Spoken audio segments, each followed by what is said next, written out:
Saudara yang terkasih, kita jumpa lagi hari ini, Jumat 26 Januari 2024. Renungan kita ambil dari Injil Markus, bab 4 ayat 26 sampai dengan ayat 34. Kerajaan surga bertumbuh. Sahabat Lentera Sabda yang terkasih, tentu cita-cita atau pengharapan kita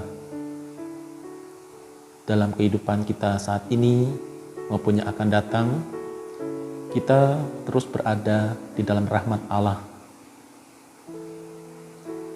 Untuk hidup dalam rahmat Allah maka memerlukan kesatuan dan juga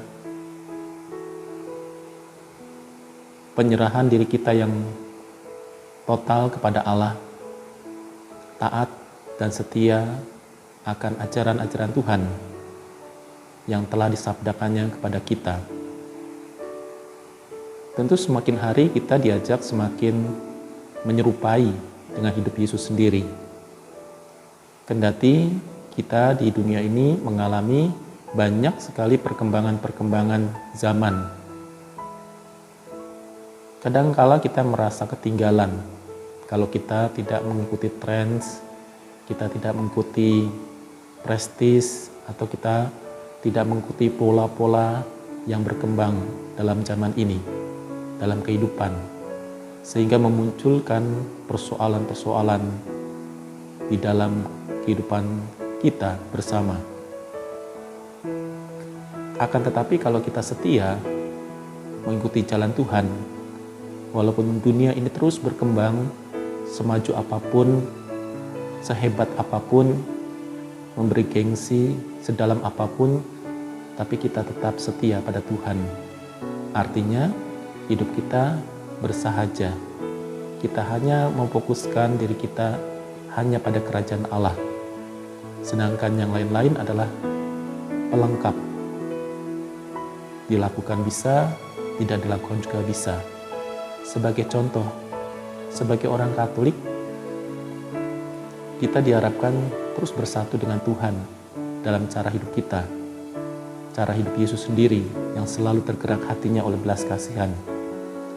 Tetapi di lain pihak, kita juga menghadapi tren-tren, gengsi-gengsi pada zaman ini. Dan kita cenderung tergoda dan jatuh pada gengsi-gengsi itu. Kita merasa malu, kita merasa tidak enak, dan sebagainya. Yang padahal itu hanya tipuan dalam hidup kita. Kita merasa bahwa kalau kita tidak melakukan itu, kita bersalah. Padahal ada yang lebih penting dan ada yang lebih dalam lagi yang harus kita perjuangkan. Bagaimana menghadirkan kerajaan Allah di tengah-tengah hidup kita ini. Jangan sampai kita hanya memoles hidup kita itu hanya dengan hal-hal yang menyenangkan, yang membahagiakan orang. Membahagiakan orang itu belum tentu membangun pribadi dan juga membangun iman orang lain. Membahagiakan orang tentu juga harus dilihat dari banyak aspek. Misalnya, apakah ketika kita membahagiakan orang lain, kita mengedukasi orang lain supaya bertumbuh? Maka ada istilah, jangan memberi ikan tetapi memberi kail. Dan itulah kerajaan Allah, bahwa kalau kita memberi kail, orang lain berkembang dan orang lain bisa berdiri pada kakinya sendiri. Itulah kerajaan Allah yang paling konkret.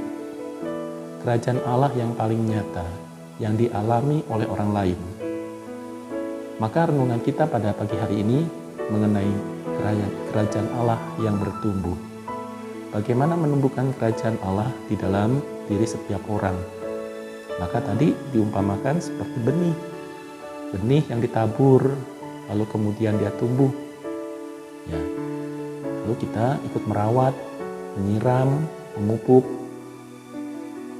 dan juga menjaga supaya pertumbuhannya itu sempurna.